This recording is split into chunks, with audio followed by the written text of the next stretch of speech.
কেন আপনি তো এখনো ক্ষমতায় আছেন। 11 মাস কি 12 মাস কি 1 বছর এখনো সময় আছে। হাফ উপরে ফেলেন তো দেখি কেমন। আমাদের রাজ্যের সিএম বলেছিল ডবল ডবল চাকরি হয়েছে, মিথ্যা কথা বলে। হাফ পদ্ম ফুল উপরে ফেলেন না। আরে পদ্ম ফুল তো পদ্ম ফুল চাষ করলেন তো আপনি ভোটের মাধ্যমেই করেন না। বলতে হয়, কতবারে বলেছিল আমার সরকার সামনে 21শে জুলাই আসার আগে ঘাটার মাস্টার প্ল্যান হয়ে যাবে, এবার সব ডুবে হাবুডুবু। মমতা ব্যানার্জি বিশাল উপকার করছে শুভেন্দু অধিকারী। এত উপকার বিজেপির কি বলে বাংলায় অন্য কেউ করতে পারে না যে উপকারটা শুভেন্দু অধিকারী মমতা ব্যানার্জি করছে। ভয় দেখাচ্ছে, এত মোল্লাদেরকে ভয় দেখাচ্ছে, আর মোল্লারা বলছে দিদি বাঁচান, দিদি ছাড়া আমাদের বাঁচার রাস্তা নাই, শুধু ঠেলে ঠেলে তুলে দিচ্ছে। বিজেপি টিএমসি কে একটা হাতিয়ার করে দিয়েছে, বাঙালি তারাও এটা একটি বিজেপি করে দিয়েছে টিএমসি কে। কারণ টিএমসির কাছে এখন মুসলিম মুসলিম বিজেপির ভয় ইস্যু আর 11-র পর থেকে দেখছি এই বাংলায় পদ্মপুর হু করে চাষ হচ্ছে। তাহলে চাষটা করছে আজকে কলকাতায় প্রোগ্রামে যে সেকেন্ড ইন কমান্ড যে বলছে পদ্মফুল উপরে ফেলবো, এই সামনে বসে থাকা নিরীহ লোক সবাই বিজেপিকে ভয় করে। কেন? ওই বিজেপি এখন বাঙালি তাড়াচ্ছে, আর মুসলমানও রয়েছে একদম গরিব মিজাজে বলো পদ্মফুল উপরে ফেলবো, জনগণ সামনে 200 টাকাতে ভাড়া করে আনা। তো গরিব নয়, আমার দেশ অর্ধেক পৃথিবীকে খাওয়ায়। আমি গর্ব করে বলছি আমার দেশ অর্ধেক পৃথিবীকে খাওয়ায়। আমার দেশ যদি বন্ধ করে দেয় অর্ধেক পৃথিবী না খেয়ে দেবে, শুকিয়ে মরে যাবে। আমার দেশ এত বড় কাঁচা মালের এত বড় সাম্রাজ্য ভান্ডার। আমার দাদার ব্যাপার, ভাই বোনের ব্যাপার। ওই যে বললেন না যাচ্ছে আসছে, কখনো দাদার বাড়ি যায়, কখনো বোনের বাড়ি আসে, কখনো দিদির বাড়ি যায়, কখনো দাদার বাড়ি যায়। এদের সব নিজেদের দেখবে যে পদ্মফুল ভালো চাষ হয়ে গেছে, সেই দিনও মুসলমান বোনকে মমতার সাথে রেখে দিয়ে তাতে ওই 60, 70, 80টা যা পাবে মুসলমান মমতা পাবে, বাকি সবটা বিজেপি নিয়ে দেখবেন রাস্তায় ক্ষমতা চলে এসছে। 1998 সালে তৃণমূল যখন জন্ম হয় এই বিজেপির সঙ্গে গঠবন্ধন করে তিনি লোকসভা ভোটে জিতেছিল এবং পশ্চিমবাংলা থেকে 2টি এমপি উপহার দিয়েছিল। সেই জায়গায় আমরা দেখতে পেলাম যে তৃণমূলের second in command Abhishek Bandyopadhyay বলছেন যে 26শে পদ্মফুল উপড়ে ফেলে দেওয়া হবে। এটা কি মনের কথা না মুখের কথা? দেখুন টিএমসিতে যারা আছে বর্তমান বেশিরভাগ একেবারে গ্রাম্য এলাকার লোক, যাদের কাছে একটা ভালো অ্যান্ড্রয়েড মোবাইলও নাই। আর বর্তমান বিজেপি টিএমসিকে একটা হাতিয়ার করে দিয়েছে, বাঙালি তারাও এটা একটি বিজেপি করে দিয়েছে টিএমসিকে। কারণ টিএমসির কাছে এখন মুসলিম মুসলিম বিজেপির ভয় ইস্যু আর নাই। নতুন একটা ইস্যু দেখাতে হবে, তো যে ইস্যুটা আবার আসবে সেই ইস্যুটাকে বাঙালি বাঁচাও। তো সেই জায়গায় কলকাতার 21শে জুলাই, যে 21শে জুলাই তো শুনছি না ওটা কংগ্রেসের, ওটা টিএমসিরও না, যাকে আমি অত 1993 সালে কংগ্রেসের, যাকে আমি অত ওদিকে যাচ্ছি না। তবে আপনারা যে বললেন 98 অবশ্যই অটল বিহারী বাজপেয়ীর টাকাতে বা তার হাত ধরেই দলটা হয়েছে। উদ্দেশ্য বাম শক্তিকে গোড়া তুলতে হবে, কেন বাংলায় পদ্ম ফুলের চাষ বাম কিন্তু করতে দেয় না। আমি বামের পক্ষে নয়, কিন্তু সত্যটা বলছি, কংগ্রেসও কিন্তু যতদিন ছিল কিন্তু পদ্মফুলকে চাষ করতে দেয়নি বাংলায়। এই যে সাম্প্রদায়িক মনোভাব পদ্মফুলের, এইটাকে কিন্তু বাম কংগ্রেস বাংলাতে একদম রুখে রেখেছিল। তাই কি করতে হবে, এই সেকুলার মাইন্ডের মুখ দেখিয়ে একটা ঘুমটা দেওয়া মহিলাকে সামনে নিয়ে এসে অটল বিহারী বাজপেয়ী অর্থ দিয়ে এই নতুন একটা দল করিয়ে মূলত বিজেপিকে আনা হলো। কেন 11-র পর থেকে দেখছি এই বাংলায় পদ্মফুল হু করে চাষ হচ্ছে, তাহলে চাষটা করছে কি?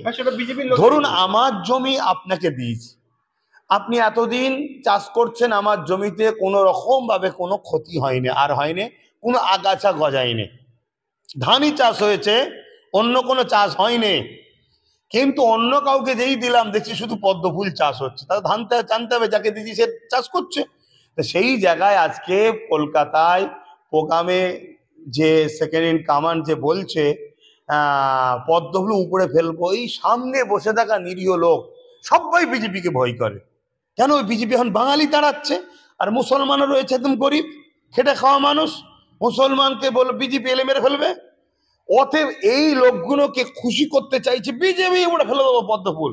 ওরা ভাবলো তাহলে এই বাঁচাবে, কেন আপনি তো এখনো ক্ষমতায় আছেন। 11 মাস কি 12 মাস কি 1 বছর এখনো সময় আছে। হাফ উপরে ফেলেন তো দেখি কেমন পারে। হাফ পদ্মফুল উপরে ফেলেন না। পদ্মফুল তো পদ্মফুল চাষ করলেন তো আপনি ভোটের মাধ্যমেই করেন না। এই তো রিসেন্ট গতকালকে দেখলাম ভোট আসার আগে বিজেপি কোন জায়গাতে একটা কি ছোটখাটো ভোট সেখানে বিজেপি জিতে গেল।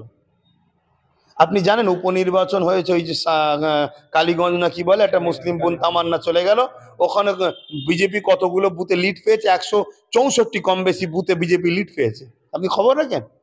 এই জন্য রাখেন মিডিয়ার মানুষ, আপনারা খবর রাখেন। তাহলে বিজেপি কোথায় উপড়ানো হচ্ছে, পদ্মফুল কোথায় উপড়ানো হচ্ছে? এগুলো শুধুমাত্র সরল প্রিয়ান নিরীহ গরিব মানুষের আয়কে হ্রাস করে তাদের ভোটকে নেবে। আমার তো মনে হচ্ছে রাজ্য সরকার ঠিক দিল্লির মতো কেজরিওয়াল যেভাবে কংগ্রেসকে সরিয়ে বিজেপিকে জায়গা করে দিয়েছে, লোকমুখে শুনছি, অত দূরে আমি যাই না, ঠিক ওই রকমই হয়তো বাংলায় টিএমসি বিজেপিকে জায়গা করে দিয়ে কেটে পড়বে। অভিষেক বন্দ্যোপাধ্যায় যে পদ্মফুল উপড়ে দেওয়ার কথা বলছেন, উনি কি তাহলে পুরনো ইতিহাসটা উনি জানেন না? হয়তো যুব, আমার থেকে ও বয়স কম, উনি এসছে 2009 সালে, হয়তো লোকসভায় দাঁড়িয়ে এসছে। আরে ওসব বলতে হয়, কতবারে বলেছিল আমার সরকার সামনে 21শে জুলাই আসার আগে ঘাটার মাস্টার প্ল্যান হয়ে যাবে, এবার সব ডুবে হাবুডুবু খেচ্ছে। এ বলতে হয়, এদের তো মধ্যে সত্য মিথ্যার ব্যাপার নেই, এদের উচিত মানুষকে রাজনীতির নামে লুটা। এরা তো দেশ ও দেশবাসীর সেবা করতে আসে না যে সত্য কথা বলতে হবে। এরা তো মিথ্যা কথা বলে মানুষকে শুধুমাত্র বোকা বানাচ্ছে। আমাদের রাজ্যের সিএম বলেছিল ডবল ডবল চাকরি হয়েছে, মিথ্যা কথা বলে। ঠিক তেমনই ওরকম ডুপ্লিকেট মানে কি বলে মিথ্যা বলতে হবে, এমন মিজাজে বলো জনগণ সামনে 200 টাকাতে ভাড়া করে আনা, হয়তো ওই 200 টাকা বেচের ওই দিন খেতে পাবে। আমি তাকে ছোট করছি না, গরিব মানুষ কি করবে, কাজ কারবার নেই, 200 টাকা পেয়েছিল এসেছে তবুও। কিন্তু ওই গরিব ভাইকে বলবো কেন আপনার এই হাল হলো, একবার ভাবেন না। আমার দেশ তো গরিব নয়, আমার দেশ অর্ধেক পৃথিবীকে খাওয়ায়। আমি গর্ব করে বলছি আমার দেশ অর্ধেক পৃথিবীকে খাওয়ায়। আমার দেশ যদি বন্ধ করে দেয় অর্ধেক পৃথিবী না খেয়ে দেবে, শুকিয়ে মরে যাবে। আমার দেশ এত বড় কাঁচা মালের এত বড় সাম্রাজ্য ভান্ডার আমার দেশ।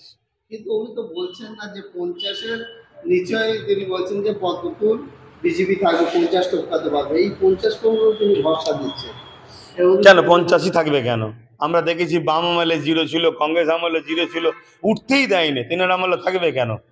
অথচ যেভাবে ইনার আমলে পুলিশ সন্ত্রাসী করছে, পুলিশকে দিয়ে আবার এখানে কিন্তু একটা কথা ভেঙে দিয়ে দরকার, পুলিশ আর পুলিশের ইউনিফর্মে পার্টির ক্যাডার দুটো কিন্তু এক নয়। পুলিশ যারা পক্ষী তাদেরকে আমি শ্রদ্ধা সম্মান করি, কেন এটা করতে হবে দেশের নাগরিক হিসাবে। কিন্তু পুলিশের ইউনিফর্মে যারা এই পার্টির ক্যাডারই কাজ করছে, ইনার আমলে যে সন্ত্রাসীটা করছে ওটা তো অন্য আমলে হয়নি। কথা বুঝে আসছে? এরপরও তাহলে থাকবে কেন? না, এটা দিদি দাদার ব্যাপার, ভাই বোনের ব্যাপার। ওই যে বললেন না, যাচ্ছে আসছে, কখনো দাদার বাড়ি যায়, কখনো বোনের বাড়ি আসে, কখনো দিদির বাড়ি যায়, কখনো দাদার বাড়ি যায়। এদের সব নিজেদের সেটিং, এরা সেটিং। দেখছেন না শুভেন্দু অধিকারী মমতা ব্যানার্জিকে কিভাবে বাঁচাচ্ছে, বারবার বাঁচাচ্ছে শুভেন্দু অধিকারী। মমতা ব্যানার্জি বিশাল উপকার করছে শুভেন্দু অধিকারী, এত উপকার বিজেপির কি বলে বাংলায় অন্য কেউ করতে পারে না যে উপকারটা শুভেন্দু অধিকারী মমতা ব্যানার্জি করছে, রাজ্য সরকারের করছে, বিশাল উপকার করছে। আমরা দেখছি তো, এত ভয় দেখাচ্ছে, এত মোল্লাদেরকে ভয় দেখাচ্ছে, আর মোল্লারা বলছে দিদি বাঁচান, দিদি ছাড়া আমাদের বাঁচার রাস্তা নাই, শুধু ঠেলে ঠেলে তুলে দিচ্ছে কোলে। অতএব আপনি মুসলমানগুলো যেন অন্যদিকে না চলে যায়, হয় মমতার সঙ্গেই থাক, আর অন্যদিকে চলে গেলে অসুবিধা আছে। কেন অন্যদিকে গিয়ে যদি শক্তি হয়ে যায়, যেমন বাম ছিল বিজেপির রাস্তা ছিল না, কংগ্রেস ছিল বিজেপি দাঁত গলাতে পারতো না, মমতা আছে রাজ্যে বিজেপি দাঁত গলাচ্ছে, যতক্ষণ মুসলমান থাকবে এখানে মমতা থাকবে, বিজেপি দাঁত গলাবে। অতএব যেমন করে মমতাকে রাখতে হবে।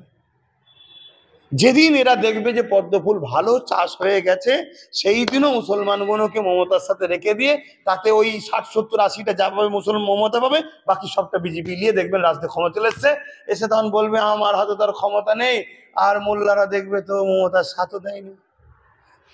এই ঠিকভাবে প্ল্যান এদের চলছে, কিন্তু আমার কথা কে শুনবে ভাই? আমি